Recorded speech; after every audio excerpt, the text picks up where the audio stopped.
Hello, Psychology's magazine readers, subscribers and friends. I'm Mary Fenwick. I write the monthly Agony Aunt column for Psychology's magazine, and each week I'm here at 5:30 on a Tuesday evening with what we're calling Weekly Wisdom.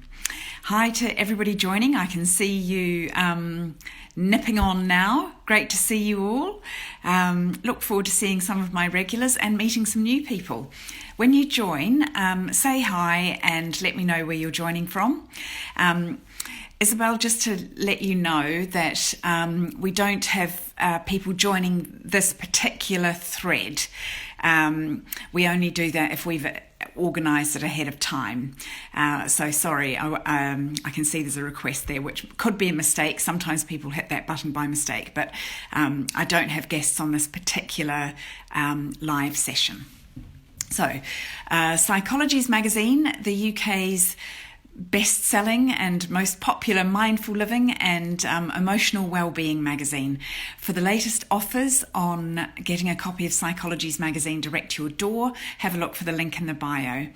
And as I say, if you have any questions or any piece of wisdom that you'd like to share, I hope that you will write it in the comments and I'll read it out, because the point here is that no person has a monopoly on wisdom, and our wisdom is better when it's shared.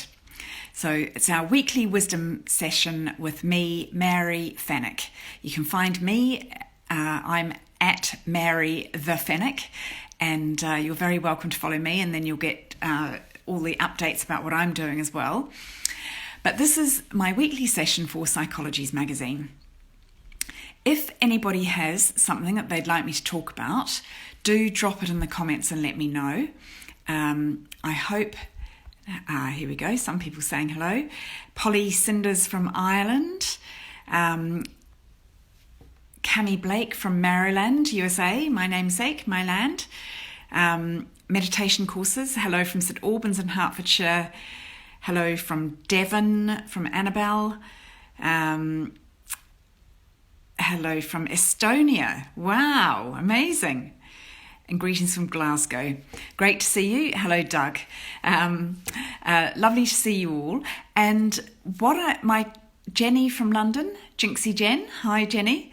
My topic today is going to be anxiety, because, hi, Rena. Hello from Richmond.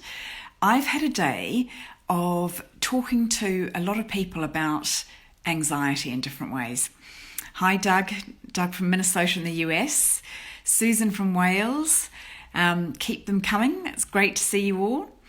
For those of you just joining now, I'm Mary Fenwick. I write the Agony Aunt column for Psychology's magazine, which is once a month.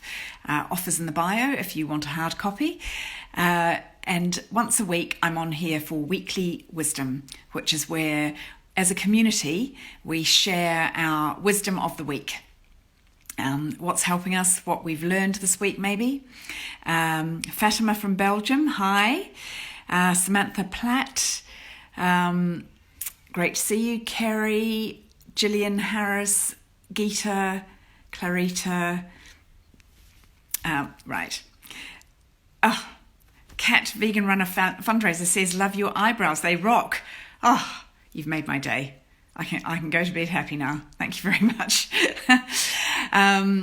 I'm still in my gym kit for reasons that will become obvious as we go on. My topic today is anxiety. And as I said, anxiety has been my topic of the day because I'm writing about it for Psychology's magazine. It won't come out until subscribers will get what I'm writing now at the end of January, I think. So I've had a big conversation with Anxiety UK today. Thoroughly recommend their resources. What I hadn't realised is that Anxiety UK have made a lot of their resources free to download during the pandemic. Also, if you join Anxiety UK as a member, you get access to their therapists, their pool of therapists who offer reduced rate therapy on a sliding scale through the charity. And depending on your income level or other circumstances, that can start from as little as £15 for a session with a therapist, which is probably about, I don't know, a third to a quarter of the cost of going completely privately. So this is a pool of private therapists who've signed up to support the really important work of Anxiety UK, the charity, and they offer reduced rate therapy if you join Anxiety UK as a member. So that's my first tip. If anybody else has their tips about anxiety, I'll be really happy to hear them. I've got my laptop off to that side of the screen because there's a bit on there that I'm going to read out later. And I'm also slightly keeping an eye on the time. Multitasking. Also, by the way, hi Jacques, hi Gavin, hi Nicola Pigeon, hi Mitch, I think, hi Sarah, Millwood Lisa, Het, Nell. As you join, let me know where you're joining from, and if you have anything to contribute to this week's Weekly Wisdom, I'd love to hear from you, and I'll share it with everybody else who's watching or watches this later. The point of the Weekly Wisdom is, I'm perfectly willing to answer any questions live if that's what you would like me to do, but mostly it's to share our collective wisdom as a community, as people who are interested in the approach of Psychologies magazine, which is very much about being kind to ourselves and to other people, and keeping up with the latest research in psychology, and being part of a connected and caring community. So this week, my topic is anxiety. I have had one of those days where, one way and another, I've been thinking and talking about anxiety quite a bit. I am currently in Berlin, and I'm staying with my cousin, and my cousin has 5 children, which is a privilege and quite a bit of work. She and her husband run the household just incredibly. It's just amazing. It's like a military operation, but in all the best ways. And my cousin Ruth and I have been talking about the fact that anxiety runs in our family a bit. So, okay. And Doug is saying his wife and he are recently empty nesters and trying to be a couple again. Well, if I divert from anxiety just for a little moment, Doug, there was a piece of research that I was sharing yesterday in a different context, which is to do with the value of surprise. If you go onto the website, the University of Berkeley, California, they have got a website called Greater Good, and on there is an article about the value of surprise, and associated with that is novelty. So couples who set out to do new things together make themselves happier. So that might be something that you're interested in as you're empty nesters and rediscovering your couple relationship, is to deliberately set out to do new things together and create pleasant surprises for each other. Obviously, some people don't like surprises. I don't particularly like surprises, in the sense of I'm not a fan of the surprise party, for example, but everybody likes an unexpected, joyful gift, basically. I'm just going to go back because somebody said meditation. Okay, meditationcourses.co.uk says, I've just written a blog on anxiety, and if you'd like to have a little look, please do. So I'll follow that up with meditationcourses.co.uk. Slightly lost my train of thought. I think I was going to say something about... If anybody can remember what my train of thought was immediately, Meditation Courses says it is called How Meditation Can Help Anxiety. I hope you guys enjoy, from Jennifer. Thank you. Slightly lost my train of thought. I'll pick it up somewhere else because my thoughts about anxiety today. My cousin and I were talking about how it runs in our family. I'm answering a question for Psychologies magazine, which subscribers will get at the end of January. Thank you, Sarah. Sarah says anxiety runs in the family. Yes, I got there. And then also, for a different reason, I had been in touch with the Happiness Research Institute in Denmark, and they have just been doing some research into the effect of the pandemic on people's well-being. And they have distilled all of the latest thinking and research into what is actually helping people to maintain better emotional health at the moment. And that is the reason that I've got my laptop open to recommend to you that you have a look for the Happiness Research Institute in Denmark and download their report, which is called COVID-19 Report on Wellbeing.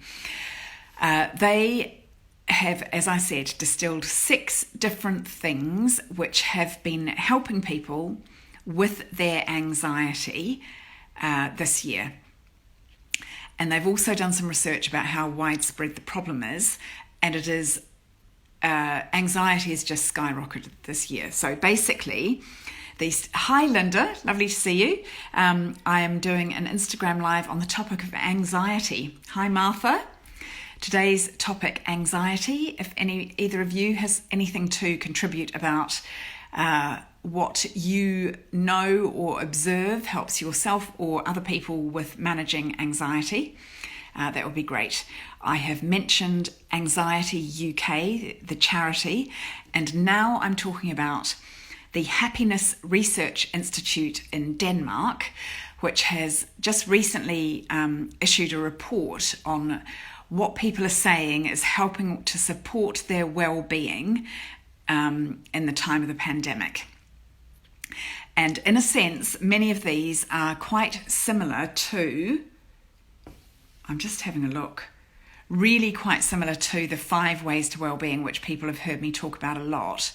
But I am going to read out the 6 top tips for managing anxiety, many of which I guess will be familiar. Hi Natalia, hi Mary Nature, hi Talk to Coco. Talk to Coco's waving to me. As you join, let me know where you're joining from. I'm Mary Fenwick. I write for Psychologies magazine in the UK, and that's a monthly magazine. You can get it delivered to your door if you look at the link in the bio. And once a week, I'm here doing a session that we call Weekly Wisdom, where we share wisdom amongst the community. You can ask me a question if you like, or if you've got a comment or a contribution, drop it in the comments and I will share it with everybody else who's watching. Hi from Switzerland, Mary Nature. I've just been in touch, in fact, with an old friend of mine from Switzerland. So that has a lot of meaning from me. A lot of meaning for me. Must Massage says hi from, I'm waiting to hear where from. Lisa says, hi Mary, I'm in Oxfordshire. Right. These are the top tips for managing anxiety. Spend more time outside. I think many people have discovered that already. Hi to Bridget from South Africa. Hi to Julie from Devon. Hi Tracy. Cat Vegan Runner Fundraiser says jogging has been a lifesaver for anxiety. Must Massage says hi from London. Walking in nature is keeping me sane. Both of you are completely bang on the money in terms of the research. So spend more time in nature. Spending even just 15 minutes a day outside significantly increases life satisfaction. Walks are also a perfect time to call friends and family, and in fact I'm doing quite a bit of work by phoning people on walks. Next one is lend a helping hand to friends and family. That is really similar to the 5 ways to wellbeing, the research on how giving makes you happier, not just the person who's receiving whatever the gift is. in a global pandemic, more people than ever need a helping hand. Reaching out not only helps make their lives easier, but it can actually have a positive impact on your individual well-being as well.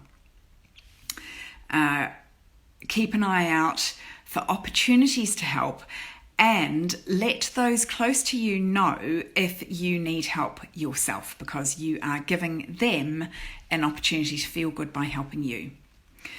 Engage in arts and crafts or DIY projects. So any form of creativity does help with well-being, and people are reporting that. Knitting, painting, baking, gardening, and renovating play a really significant role in raising well-being. This is Steph K. Hi Izzy. Hi Pregnancy Without Fear. Lovely to see you. This is our weekly wisdom session where it's your opportunity to ask questions if you want. I'm Mary Fenwick. I write for Psychologies magazine, or to share your wisdom with the rest of the group. I'm going through the top tips from the Happiness Research Institute in Denmark about what people are saying has been helping with their anxiety, or helping to improve their well-being under the pandemic.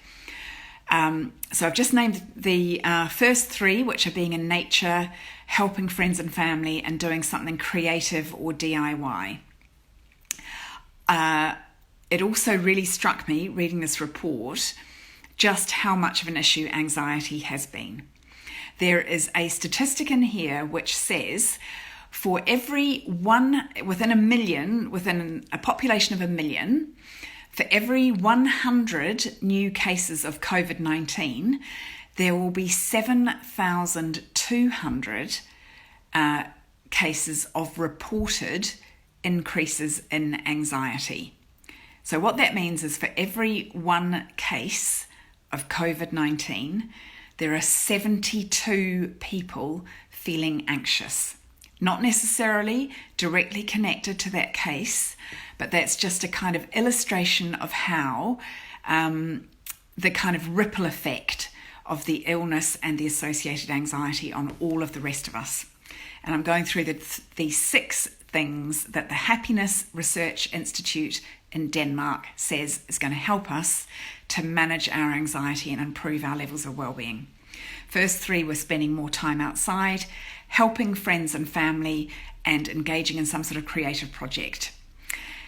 Next one is keeping in touch with those close to you. And again, we know this from all the research. The longest standing longitudinal study, as in it's been going on for decades, about overall life satisfaction, says that the quality of our relationships is the key. So it's no surprise that keeping in touch with those who are close to us is absolutely vital to our well-being, and even more so at the moment. While we may not be able to spend time with those close to us in person, keeping in touch over the phone or by video chat is now more important than ever. And again, if you can combine that, chat on the phone while you're walking outside. I am doing that, I think, every lunchtime this week. Next one is meditate. Meditation practices such as mindfulness, and Jennifer earlier mentioned that she's just written a blog on this topic. Actually, Jennifer, I'm just going to scroll back a little bit, see if I can read out your website. Oh, it's gone back too far. Soz. Jennifer, if you're still... meditationcourses.co.uk. Yeah, meditationcourses.co.uk. Jennifer has written a blog about meditation and anxiety, which is... quite apart from what Jennifer has written, is also backed up by the Happiness Research Institute in Denmark. It's worth trying one, maybe a guided meditation, and just see what might work for you. And finally, the 6th, which we've had when somebody said earlier that they have found that jogging has kept them sane, it's keeping physically fit. Engaging in physical exercise is important not only for physical health, but also for mental health. Exercising regularly can also encourage us to spend more time outdoors and significantly increase life satisfaction. As the pandemic continues into the autumn and winter, it'll be important to prioritise staying in shape and exercising on a regular basis. The only quibble I'd have there is it's not about staying in shape if what you mean by that is the way you look. That is not the main benefit of staying fit at the moment. It's for your mental health and your overall life satisfaction. And I'm saying that because I'm also at the moment contributing to my personal trainer and the guy who runs the boot camps that I love. He's running an online program, kind of healthy eating and fitness program, and I'm contributing the positive psychology element to it. Jennifer, you're very welcome. It is coming up to the hour, and I usually do about half an hour. So those have been, just to recap, my weekly wisdom on the topic of anxiety. Anxiety has just absolutely skyrocketed this year, and I'm aware of it in myself. I'm aware of it in my coaching clients. I'm aware of it in my family, my friends, and I'm also aware of it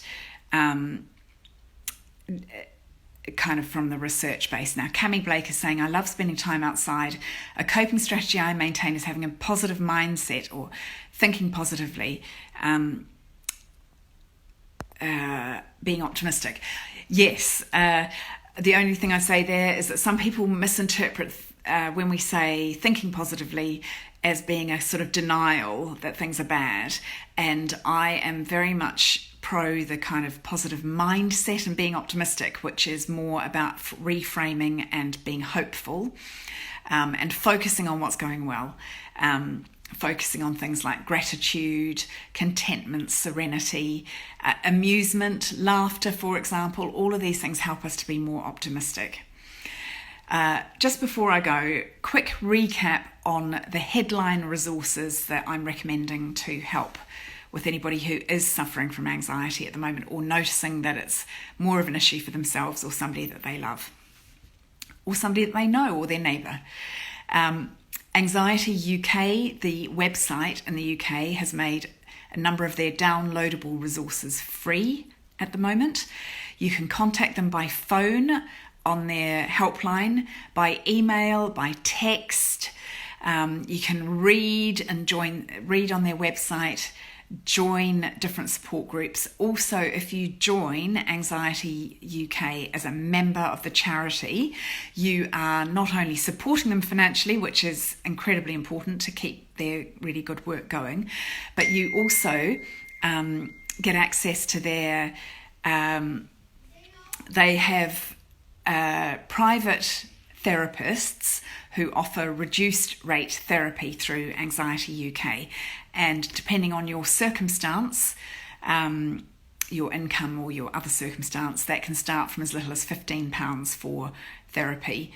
As a member of Anxiety UK, that's what you can access. I'm also recommending that you have a look at the research by the Happiness Research Institute in Denmark, who have looked into what the patterns are to do with life satisfaction and well-being at the moment. And they have distilled it into an action plan that we can all adopt some elements of to help with our well-being. And the 6 things that they're recommending in the action plan are spending more time outside, at least 15 minutes each day.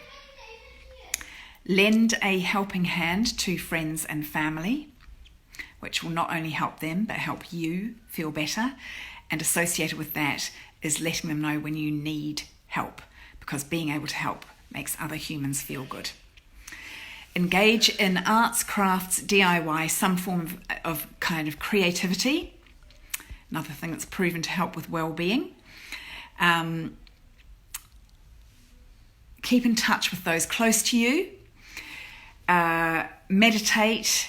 Jennifer, who's been on the call, meditation courses, she's written a blog on the subject, but so many ways that you can access meditation. guided meditation, something mindfulness practices to help with anxiety. And remember to stay physically fit, because it will help you not only physically but also mentally and emotionally. I'll be back next week. Lovely to see you. Thanks. Bye.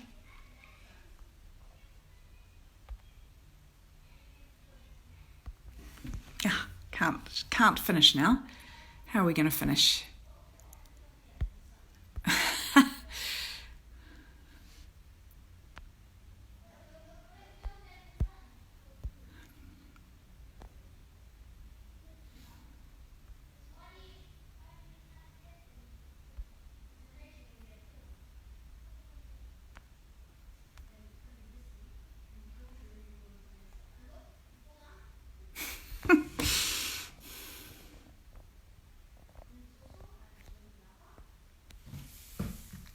Weirdly, let's have a look.